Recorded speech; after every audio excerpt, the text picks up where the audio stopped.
welcome to Roanoke County Today. I'm Teresa Hall, Roanoke County's Public Information Director. Summer brings high weeds and grass, but how high is too high when it comes to your neighbor's lawn? We'll have the answer. Plus, one of Roanoke County's most popular Parks and Rec programs is back. Stay with us, Roanoke County Today. We'll be right back. You promised me the world. Is this what you had in mind? Help EarthShare and its members restore balance to the world. Visit earthshare.org and see what you can do. EarthShare, one environment, one simple way to care for it.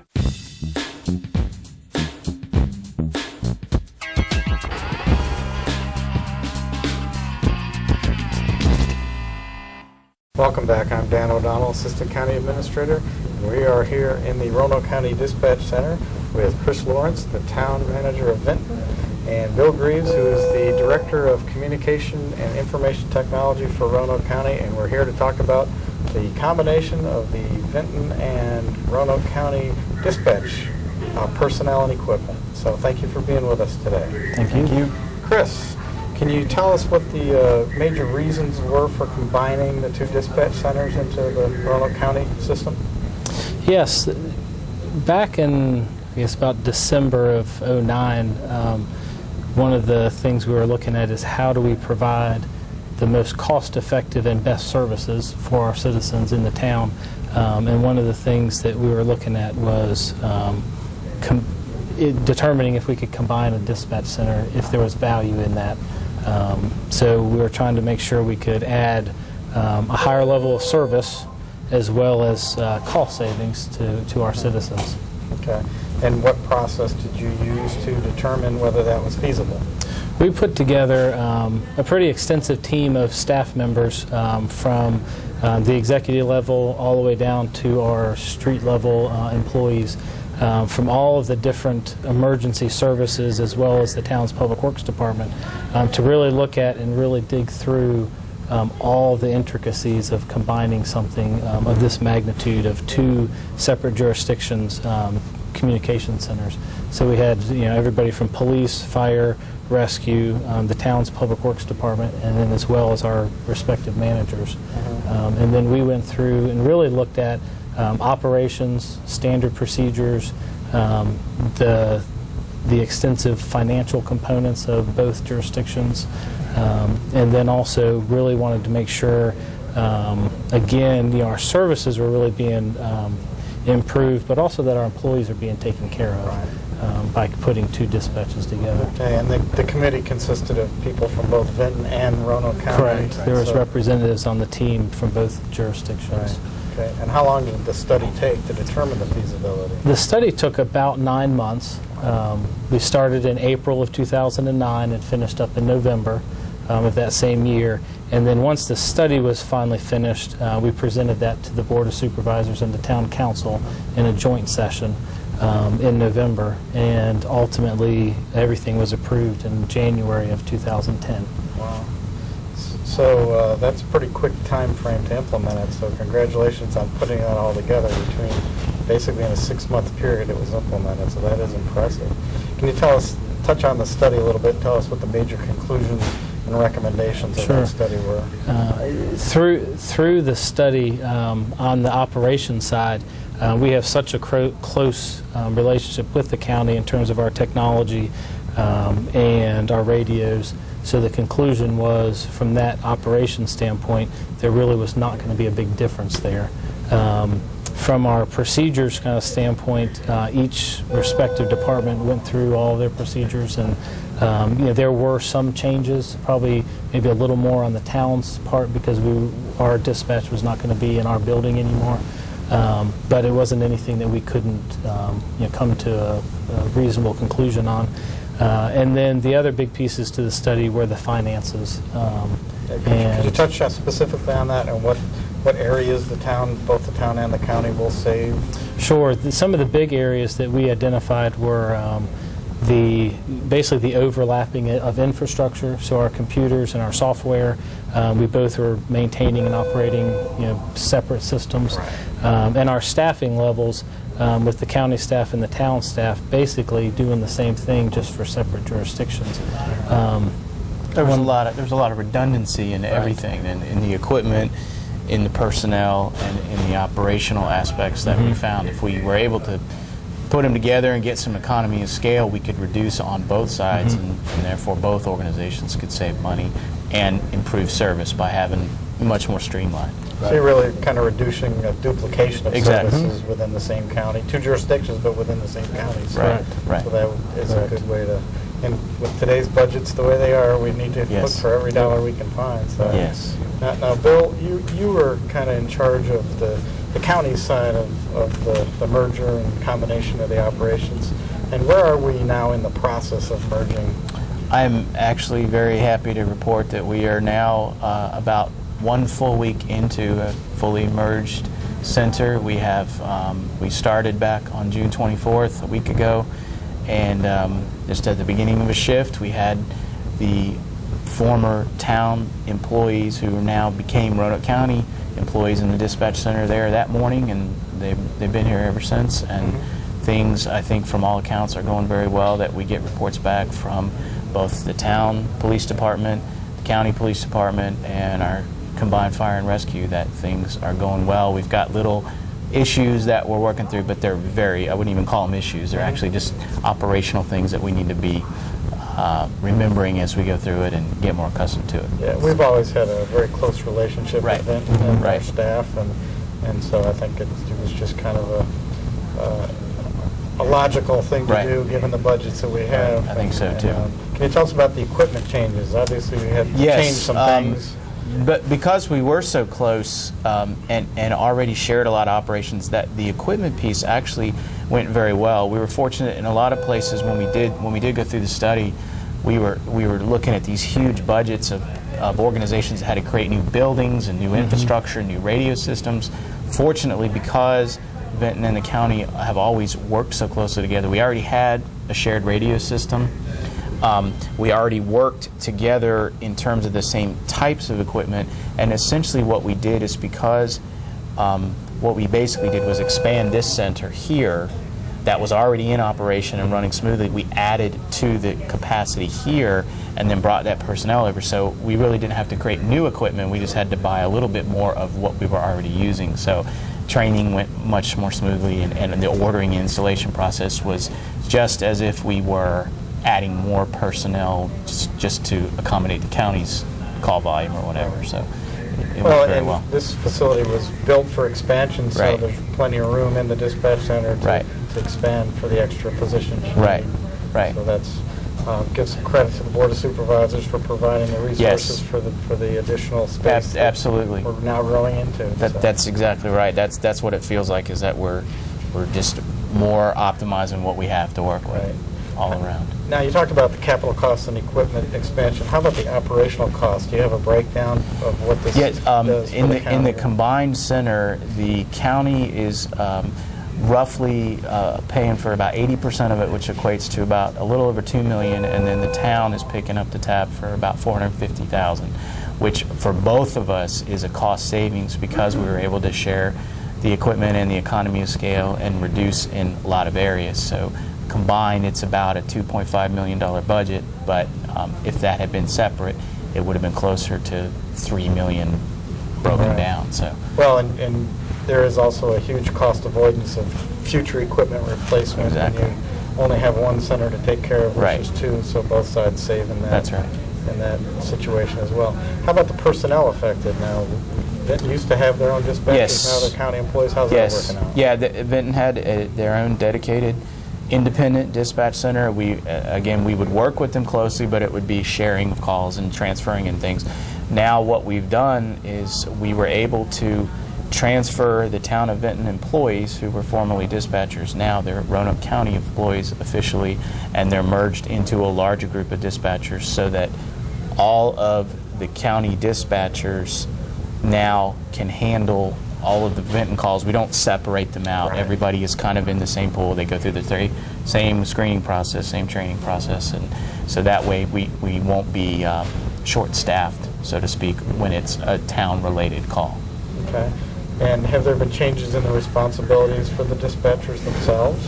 Yeah, there has been changes, but they seem to be going well. But I mean, basically now what they're doing is these dispatchers are now responsible for 2 different police organizations.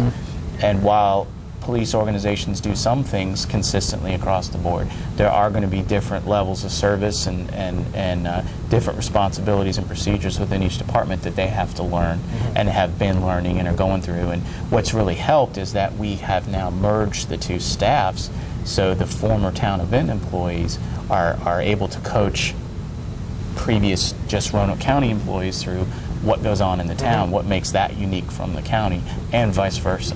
So it's gone very well, and the fact that we had a shared fire department, a shared radio system, again, has made that a much easier transition than if we were to, say, pull people in from 2 different localities that did not, in the past, share any common ground. Well, great. You know, it's been a great process, successful outcome. Citizens don't see any difference when they call 911. They're going to get a quick, professional response, as they always did from both jurisdictions. So congratulations to both the town of Vinton and the Roanoke County Communications and Information Technology for putting this all together. If people do have any additional questions, where can they get more information on the merger? There is some information, general information about the 911 Center on the Roanoke County website. It's roanokecountyva.gov, or they can always contact Chris or myself. My phone number is 777-8551. And my phone number in the town manager's office is 983-0607. Great. Well, thanks for being with us today. And once again, congratulations on a successful project. And we'll be right back. Mrs. Lawson. I still don't have it all. I can't keep coming back like this. I need the rent. I know. It's just that I have 3 kids.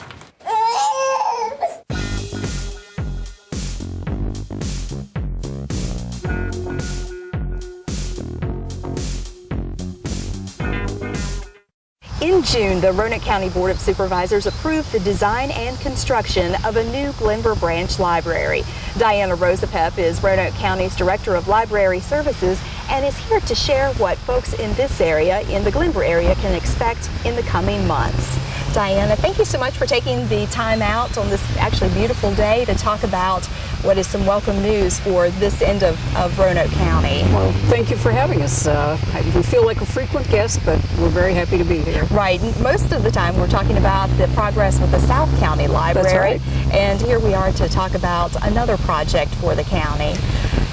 This is a great opportunity for the Glenver community. It's certainly been one we've sought for a long time, and the need has been very great in this community, so we're really happy we're going to be able to go forward with it. Well, we just had the vote which will approve the design and construction, so really moving forward, what can citizens expect as the next steps? The next step may seem invisible for a while. In July, an RFP, which is a request for a proposal, will be issued asking architectural firms with library experience to come forward and offer their services to design a new library for the Glenver community. This is a really critical step because the library design will be the basic path for how all library services will be offered in the future.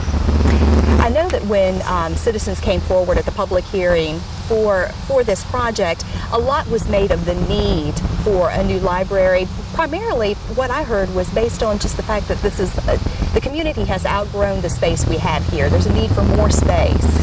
It is a need for more space, and there's a need for a building that can support the technology that's an underpinning of all library services now. When you go in the Glenver Library, and we really hope you will, and many people will visit, the need will be really obvious. It's a tiny little library, and people don't have room to do anything in there. Correct.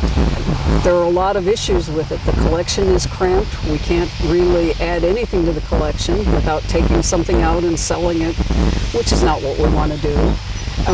Children's areas are just non-existent. They have a little table and chairs and some shelves. There's no staff workspace. Books are just jammed in wherever we can find them. It's a tiny, tiny little place. This was really a message that you shared with the board through a video that you brought in. We did, and I think that and the message from the citizens, I believe there are almost 20 citizens who came forward to talk. I think there were over 20, correct. Yes.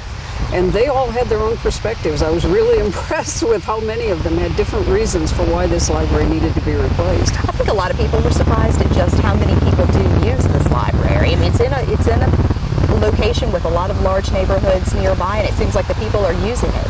They are. They're trying to. Not many of them can get in at one time, but they're trying to use it. That's a good point. And since the services are so cramped, it makes it very difficult for people to have the full range of library services. We do try to offer them all here, but we are kind of restricted in what we can do. There's no computer instructional lab, for instance, so the classes we can offer at other libraries we can't offer here, and things like that, which we really do not like. Right, 5,000 square feet is not a lot Not anymore. for a library. No. It might have almost worked once upon a time, but with the advent of computers and the infrastructure they need, it pretty much has eaten up all the space. Well, I have a couple of questions that I think citizens may want to know the answers to, and you may or you may not have them at this point. Do you know if this library will stay open during the construction process? Our current plan is for it to stay open while the new library is being built. That will be part of the RFP. The architectural services one of the things they're being asked to do is assess whether that's really feasible or not. When you send out an RFP, does it indicate what size library you would like? It does, and we're asking for at least a 15,000 square foot library, which would triple the size of this building, and we're asking for one that's logically designed with the services that people expect in a modern library.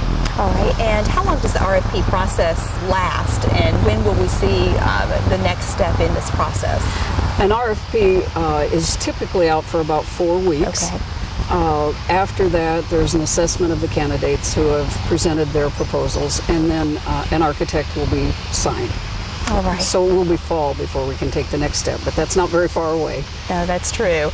Well, I know you've kept citizens updated on the progress with the South County Library online on the county website. Do you plan to do the same with this Glenver project? Absolutely. We're so excited about doing that. We think people will like being able to follow the progress, and there'll be tweets and Facebook entries too for them. Fantastic. All right. Well, it's always a pleasure to talk with you, especially with good news like this. Thank you. All right. Thanks, Diana. And stay with us, everyone. We'll be right back.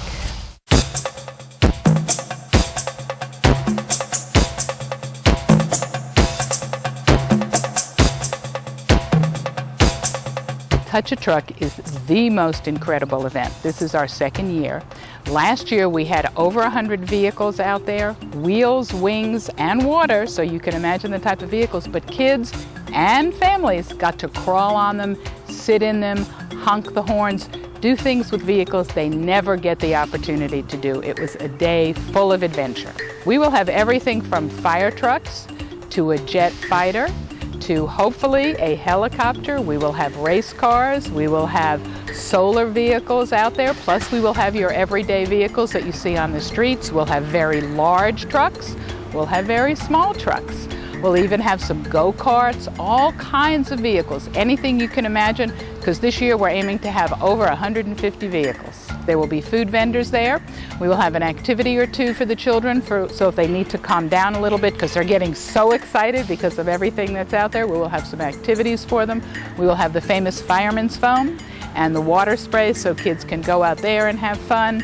It's going to be, as I said, a day full of exploring and adventures. All of this is going to take place on Saturday, July 31st from 10 to 3 p.m., 10 a.m. to 3 p.m.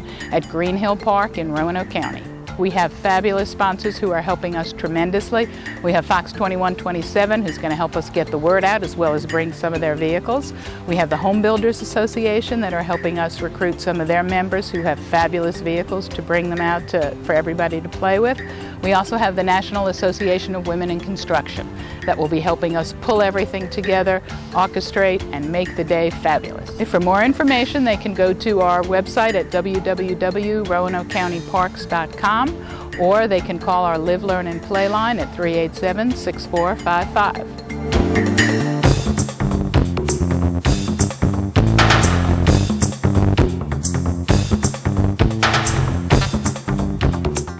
Customers of the Western Virginia Water Authority should have received in the mail a copy of the 2010 Water Quality Report. The report is compiled by the authority and takes a look at what goes into and is taken out of our drinking water. Again, the report is compiled by the authority, and Sarah Baumgardner is with the Western Virginia Water Authority and actually helped to compile the report. Sarah, I think a lot of people would be surprised at all of the data that goes into this report. You actually take how many samples? Thousands of samples to get that data. Right. Over the course of the year, we take over 7,500 samples of drinking water from throughout our service area to take back to our lab to do the analysis so that we can report the information in this report as well as to the regulatory agencies. Now, this report is actually mandated by the EPA? Correct. Every year we're required by the Environmental Protection Agency to send this report to our customers based on the data we collected the previous year. Now, I think a lot of people would be surprised too by the number of sources where you get where the water comes from. You have wells and you actually have Carvin's Cove. How do you know where your water comes from? Right. We do have a multiple amount of groundwater, surface water, and well water sources. And one of the purposes of this report is to let customers know what is the source for their drinking water. So they can look in this report, and in the center section is a map that's color-coded that matches up to the sources that we have. So you can find your home on this map, or if you need help, give us a call. We'll help you find your exact source. And then using that information, you can look in the back of the report and see how your source matches up for all the different substances that we're testing. Now, you actually did 2 reports this year, which is different. Now, why is that? Correct. This year we have Franklin County that is part of the Water Authority, and so we did one report for our customers in the city of Roanoke and Roanoke County, and a separate report for our customers down in Franklin County. The report itself, you mailed those out, but if you didn't get a copy, where can you go if you wanted to read this information? Right. This information is available on the Water Authority's website. It'll be there all year. It's also available at your local libraries as well as the municipal buildings. Well, what I thought is really nice, especially this time of year, it's July, it's extremely hot. Right. You provide conservation tips in the report. We do. We want people to know about their water. We want to know what we do to treat it, but we also want them to know how to use it wisely. And so on every page you will find a tip on how you can use water wisely inside your home, such as checking for leaks and getting those leaks fixed, or outside. And on a day like today, when it is so hot, close to 100 degrees, close to 100 degrees, one of the most important tips to remember is when you are going to be watering outside, do it when the evaporation rates are the lowest. Water before 10 o'clock in the morning, or water after 7 o'clock in the evenings, so that the water that you are putting on your grass and your plants actually sinks into the roots and doesn't just get evaporated. Right, you had mentioned that you think, oh, well, it's not getting into the soil, and so you go ahead and you water again. Right. Right. So watering when it's cooler will allow that water to sink in, and you'll find yourself having to water less often. I think what's nice about the report is it's educational on so many levels, and it's written to where I think a lot of people can understand it with ease. Right. And we want people to know about their water. But if they do have any other questions, give us a call. We'll be happy to answer whatever questions they may have. All right. Sarah Baumgardner with the Water Authority, thank you so much. Thank you, Teresa. And stay with us, everyone. We'll be right back. I can cause sudden headaches, dizziness, trouble walking, talking, seeing. What am I? I am a stroke. Learn to recognize a stroke.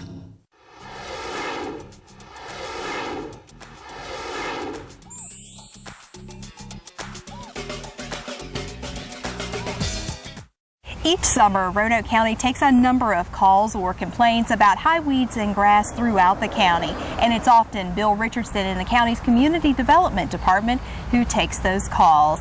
Bill, I would imagine a lot of your job is just education and informing citizens on when grass or weeds are too high. That's correct, Teresa. The Community Development Department is able to assist the citizens and go out and inspect complaints that we receive related to height of grass in Roanoke County properties. Generally speaking, if you would look over here, we have a grass lot that would violate the county code and is probably under review by the department at this time. Any grass higher than 12 inches exceeds the limit and the property owner should be requested to cut the property. So if a complaint comes in, do you go then out, or a member of your staff go out, or a member of community development and measure the grass, and then what happens from there? That's correct. The county has an enforcement process. The system is set up so that we receive calls within the office, and staff is directed to go out and make an inspection. Once we determine that the grass is in violation of the code, we have a notification process which involves certified mail and making sure the property owner has an opportunity to comply with the county's request to cut the grass. Do you find oftentimes that citizens or residents aren't aware that there is a county code pertaining to this? That is correct. Roanoke County is a mix of both urban and rural properties, and we have some citizens who are used to letting the grass grow up as they experienced back in earlier days when there were more farm activities and more agricultural properties in Roanoke County. Over time, it's become, like you said earlier, an educational process to let them know that the county now, with a higher population density, is looking to keep the properties more in compliance for residential living. Is there a health hazard to having higher grass? Ostensibly, the main factors that we find with tall grass lots is that you can have some animals of a nuisance variety and some potentially health-threatening situations where you would have raccoons or skunks or something. You could have rats or snakes. And those are animals that people generally don't like to have in their residential neighborhoods, and we discourage that by having the grass lots cut. We said there were actually 3 types of calls. One was high weeds and grass that you get a lot of during the summer. That's correct. Another is trash and junk cars. That's correct. Any car parked in public view, either from the street or an adjacent property, must have a license plate and must have an inspection sticker that's valid. It also must be in running condition, must have all the parts assembled on it. If we do an inspection and we find that a car does not meet these criteria, then we would request that the property owner either remove the car to a commercial storage lot, store the car inside a permanent structure on the property, or bring the car into compliance. Okay. The other is trash. You get a lot of calls about that as well. We get a lot of calls about trash. Again, it's a public health concern for the citizens of Roanoke County. When trash is allowed to accumulate on the property, what can happen is that it can draw animals and nuisance conditions that may impact adjacent neighbors. How do you determine, and I'm sure it's very complicated, when trash is too much? I mean, what is that standard? Generally speaking, what we look at when we examine a property is just how extensive it is across the property. Obviously, a smaller lot could not sustain a pile of debris or say brush or something that a larger agricultural field could sustain. So we try and make an examination on a case-by-case basis and ask the property owners to comply with the ordinance that we feel is appropriate for the neighborhood and appropriate for the exact property we're inspecting. I think when we said this was an educational process, I think that's very accurate. Our main focus is education. Obviously, there's an enforcement component to it, but that is only utilized as a last resort. The county would much rather work with citizens, and whenever we send a notice to comply out, we're more than willing to explain the code and explain the intent behind the request to comply. All right, phone number, Bill, if people have more questions. Anytime there's a concern, the main office number for community development is 772-2080. Obviously, that can be distributed through different individuals within the department, whoever may have had the specific enforcement activity. All right, Bill. Thank you so much for that information. We appreciate it. Thank you. And stay with us. We'll be right back.